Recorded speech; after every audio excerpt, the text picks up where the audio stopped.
outside, overtly minister. But the reason I did was because I was prideful.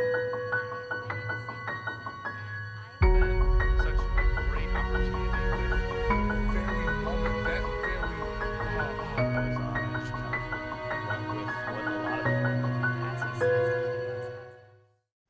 Hi everybody, my name is Greta Smith and I'm a senior here at USF.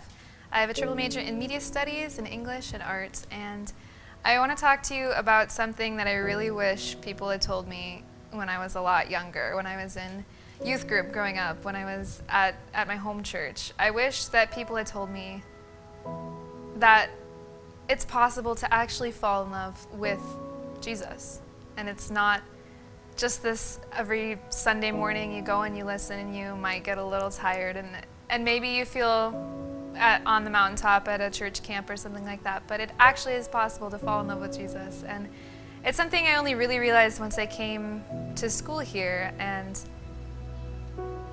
when I was at home, I was just under this conception that when you go to a school, specifically a Christian college, that you're gonna look around, you're gonna find somebody that you like, you're gonna marry them, you're gonna graduate, maybe not in that exact order, but that was what was expected from my family and from the people back home. Every time I went home, they're like, do you have a boyfriend yet? Are you engaged? And I was like, well, no. And so starting to look around at those people around me and feeling that pressure from home, I began to deepen my walk with Jesus, and he really led me into intimacy with him in a lot of ways, involving like just a lot of anxiety my sophomore year, and somebody close to me kind of starting onto a relationship my junior year. But he taught me what it was like to love him, and the way that we do that is by spending time with him. And so I want to ask you, if you are a Christian, how much time do you spend with Jesus, and how much time do you spend with the person that you like? And it doesn't have to be, somebody that you have a crush on, but like a friend maybe. How much time do you spend with them? I spend a lot of time with my friends. I spend a lot of time in classes. I spend maybe 15, 20 minutes with Jesus every morning.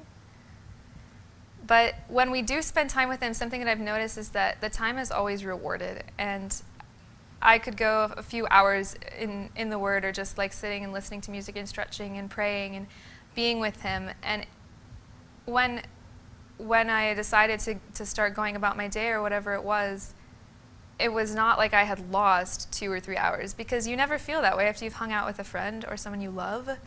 I mean, you can go shopping with them and you're like, oh, I have so much homework that's due, but the 3 hours for whatever it is, the whole day you spend with them, you never regret it, even though you get back and you're like, oh shoot, I have an 8 a.m. tomorrow and a bunch of homework. You never regret that time, and it's the same with Jesus. And I don't want to treat my relationship with God like it belongs in a book, or that it's supposed to be on a shelf.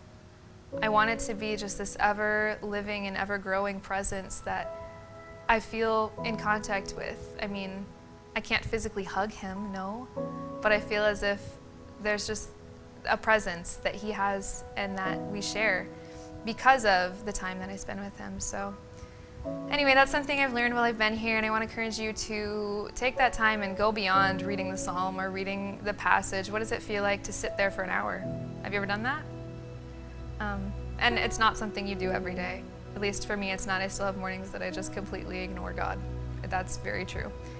But when you fall in love with somebody, as God calls us to fall in love with him, as he says that he loves us as his beloved, you want to spend time with them. So that's what I've been learning a lot while I've been here, and it's been so life-giving and so filling to lean into what God has for me and what God says about me as his child as I spend time with him and I fall in love with him. So I hope that that's something that can encourage you today, and that's all I got. Thank you.